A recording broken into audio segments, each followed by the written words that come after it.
শ ব্যক্তি আজি গৰু মাংস খোৱা এৰিছে এতিয়াতো কথাটো হ'ল কুংকি চৌধুৰী ডাঙৰীয়ানী এটা কথাটো হ'ল যে মই কিবা ভুল কৰিলো নেকি এতিয়াতো মই বিপদত পৰিছো মই মানা কৰি আছো আপোনালোকে খাই আছে আপোনালোকৰ পৰিয়ালে খাই আছে মা দেউতাই খাই আছে এটা মই বিপদত পৰা নাই নেকি আপুনিয়ে মোক কওকচোন মই বিপদত পৰিছো নাই এতিয়াতো মোৰ শিষ্যসকলে বা যিসকলে মোক ভাল পায় তেওঁলোকেতো মোক প্ৰশ্ন কৰি আছে আজাৰী ডাঙৰীয়া আপুনি আমাক বাধা দিছে আমি আপোনাৰ কথা মানি পেলাই আমি খোৱা এৰিছো এতিয়া দেখোন কাহিনীয়ে বেলেগ তেওঁলোকে খাই আছে তেওঁলোকৰ ল'ৰা ছোৱালী ইলেকশ্যন খেলি আছে আৰু তাতে হাজাৰ হাজাৰ সনাতনীয়ে ভোট দি জিকাই আছে তাৰ মানে এইটো এনেকুৱাই বুজা গ'ল যেন আওপকীয়াকে যেনিবা গৰু মাংস খোৱাকে সমৰ্থন কৰা হ'ল তেনেকুৱাই বুজা গৈ আছে আপোনালোকৰ কাৰণে মই এৰিছো এটা আপোনালোকেই যদি তলে তলে খাই থাকে তেতিয়াহ'লে মই কি উত্তৰ দিম কুংকি চৌধুৰী গুৱাহাটী চেণ্ট্ৰেলৰ প্ৰাৰ্থী অসম জাতীয় পৰিষদৰ ফালৰ পৰা মই তেওঁক কেইটামান কথা সুধিব বিচাৰিম আৰু কিছু কথা জনাব বিচাৰিম তেওঁৰ মা দেউতাই গৰু মাংস খায় বুলি অসমৰ মাননীয় মুখ্যমন্ত্ৰী ডাঙৰীয়াই সামাজিক মাধ্যমত জনাইছে গতিকে মাননীয় মুখ্যমন্ত্ৰী ডাঙৰীয়াৰ ভাষ্যৰ ওপৰত নিৰ্ভৰ কৰিয়ে মই কথাখিনি তেখেতক জনাব বিচাৰি আছো বা সুধিব বিচাৰি আছো কাৰণ বিষয়টো অলপ গুৰুত্বপূৰ্ণ হয় সেয়েহে আমি কথাখিনি বুজিব লাগিব চাওক প্ৰথমটো কথা হৈছে যে মই মুস্তাফা কামাল আজহাৰী আৰু মই গৰু মাংস নাখাওঁ এটা সময়ত খাইছিলো কিন্তু মই এতিয়া খোৱা এৰিলো মই কিয় এৰিলো জানেনে কুংকি চৌধুৰীক মই কথাটো জনাব বিচাৰিম কুংকি চৌধুৰী আপুনি জানেনে মই কিয় এৰিলো গৰু মাংস খোৱা আপোনালোকৰ কাৰণে মই সম্পূৰ্ণৰূপে এৰি দিছো মই নাখাওঁ কেইবা বছৰ ধৰি কাৰণ আপোনালোকৰ শ্ৰদ্ধা ভক্তি জড়িত হৈ আছে গৰুৰ লগত আবেগ জড়িত হৈ আছে ধৰ্মীয় আবেগ জড়িত হৈ আছে আপোনালোকে পূজা কৰে গৰু বিহুত সকলোৱে গৰুক গা ধুৱায় ময়ো গা ধুৱাওঁ গতিকে সেই গোটেই কথাখিনি মানি পেলাই মই এটা সময়ত খাইছিলো এতিয়া মই নাখাওঁ মই এৰিছো অকল ময়ে এৰা নাই বুজি পাইছে না অকল ময়ে এৰা নাই মোক যিসকলে ভাল পায় যিসকলে মৰম কৰে বা মোৰ বহু শিষ্য আছে মই তেওঁলোকক কটকটীয়াকে কথাখিনি জনাই দিছো যে গৰু মাংস খাব নোৱাৰিব যদিহে মোক ভাল পায় যদিহে মোক আপোনালোকে মৰম কৰে মোৰ কথাখিনি বিশ্বাস কৰিছে তেতিয়াহ'লে নাখাব তেনেকুৱা বহু শ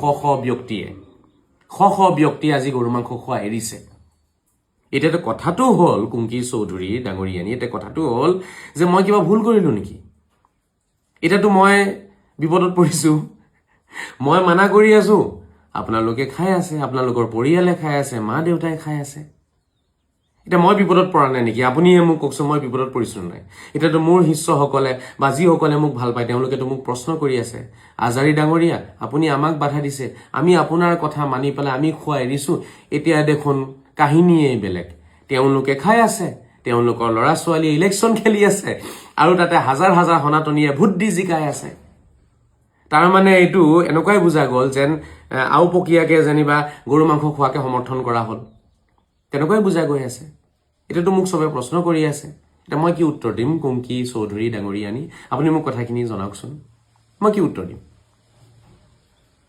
আপুনি কৈ দিলে সৰু মৰুকে আহি পেলাই যে মুখ্যমন্ত্ৰী ডাঙৰীয়াই বেছলেছ এলিগেশ্যনছ লগাইছে আপুনি এইটো উত্তৰ দিলেতো নহ'ব আপুনি ডিফামেশ্যন কেছ কৰক মানহানি গোচৰ দিয়ক আপুনি মুখ্যমন্ত্ৰীৰ বিৰুদ্ধে আপুনি ডিফামেশ্যন কৰক আপুনি কেছ দিছে কিবা এটা এফআইআৰ দিছে এতিয়া আপুনি মানুহৰ চকুত ধুলি দিবলৈ কাৰণে দিলে নে কেলে মই নাজানো ঠিক আছে আপুনি বুজাই দিব আপুনি 2-4জন সৰু সাধাৰণ ব্যক্তিৰ নামত আপুনি কেছ দিছে এফআইআৰ দিছে কোনোবাই ফেচবুকত দিছে কোনোবাই কিবা পোষ্ট দিছে ঠিক আছে তেওঁলোকৰ নামত আপুনি দিছে তো তেওঁলোকৰ নামত কেলে দিছে আপুনি মুখ্যমন্ত্ৰী ডাঙৰীয়া দেখোন মুকলিয়াকে কৈ আছে আপোনাৰ মা দেউতাই খাই বুলি আপুনি ডিফামেশ্যন কৰক তেতিয়া আমি ধৰিব পাৰিম যে আপুনি শুদ্ধ আপোনাৰ কোনো দুখ নাই কিন্তু আপুনি হেতু নকৰি পেলাই আপুনি সৰু সাধাৰণ ব্যক্তিক যদি আপুনি থানালৈ সুচৰাব বিচাৰে হেতুটো বেয়া কথা নহয় কুংকি ডাঙৰীয়ানী আপুনি কথাখিনি বুজক যদি মিছা হয় তেতিয়াহ'লে আপুনি লওক আইনী ব্যৱস্থা লওক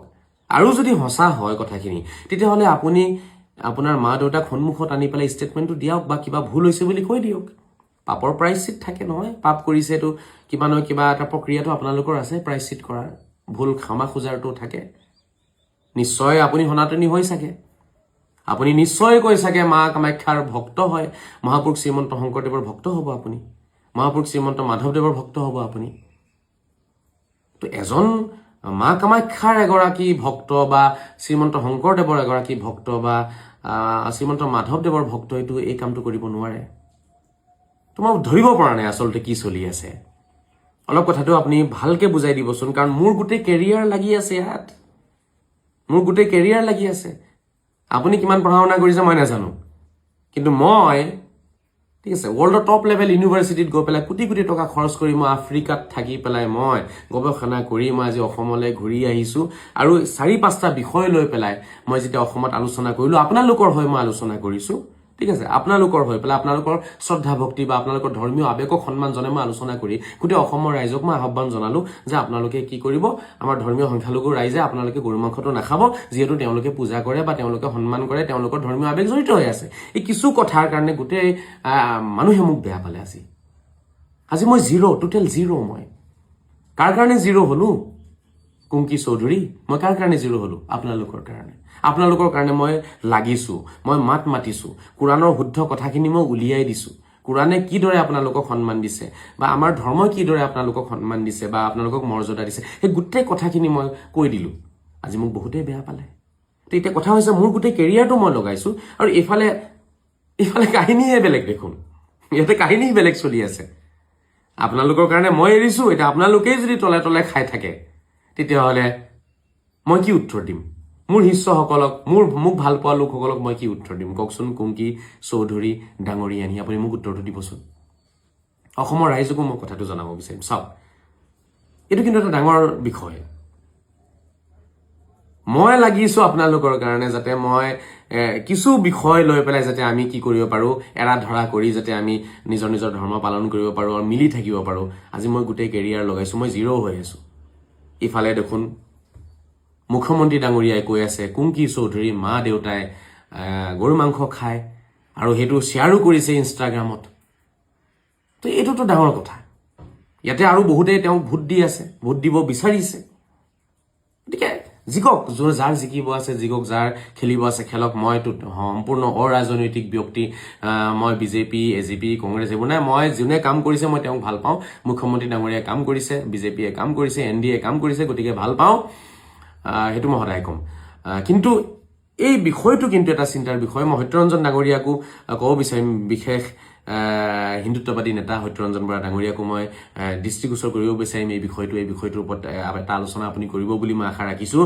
কাৰণ আপোনালোকে বহুত এই বিষয়টোলৈ এটা মই চৰ্চা কৰিছে, আৰু আপোনালোকৰ সেই চৰ্চা শুনাৰ পিছতে ময়ো এৰিছোঁ খোৱা, আৰু মই বহুতকে বাধাও দিছোঁ। কিন্তু আজি কাহিনী উল্টা হৈছে, আজি মোৰ ওপৰত কুৱেশ্যন উঠি আছে। গতিকে এই কথাখিনি অলপ আলোচনা কৰিলে ভাল পাওঁ। যিসকলে আলোচনা কৰিছে মই সকলোকে এইটো জনাম যে পজিটিভলি আলোচনা কৰক।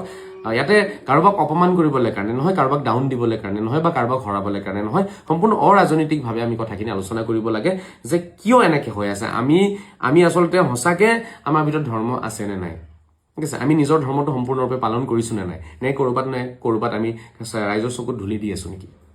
এই কথাখিনি কিন্তু আমি চালাজাৰা কৰিব লাগিব। ভুল হ'লে ক্ষমা কৰিব। ধন্যবাদ।